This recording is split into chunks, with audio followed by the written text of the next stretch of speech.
Il est de notoriété publique que Valérie Pécresse professe des idées à géométrie variable au gré de sa pêche aux voix lors de chaque scrutin électoral. À titre d'exemple, elle soutint à une époque les adversaires de la loi Taubira pour être maintenant à l'inverse de cette position et se montrant LGBT jusqu'au bout des ongles. Il n'est donc pas étonnant qu'elle ait exclu de sa liste pour les régionales tout ce qui ressemblait de près ou de loin à des souverainistes revendiqués, à des conservateurs affirmés, à des opposants résolus à la déconstruction actuelle de la France. La question qui se pose est la suivante: jusqu'où ira Pécresse ?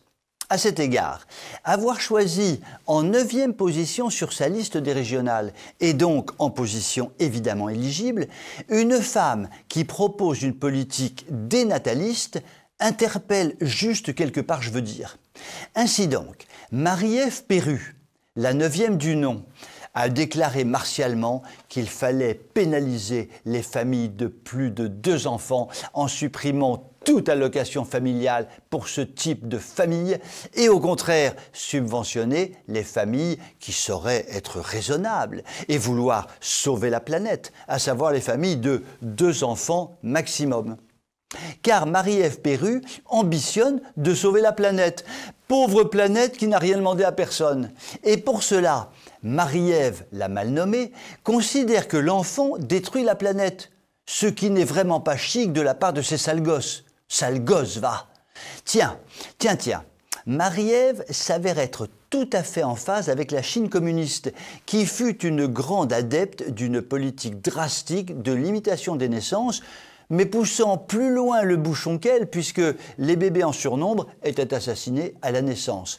Encore un effort, Marie-Ève, on va y arriver à les supprimer, ces sales gosses. Cela dit, la patronne de Marie-Ève, c'est-à-dire Valérie Pécresse, annonce répétitivement que l'immigration ne pose guère de problème à la France. Donc, si je comprends bien, les familles françaises de plus de 2 enfants détruisent la planète.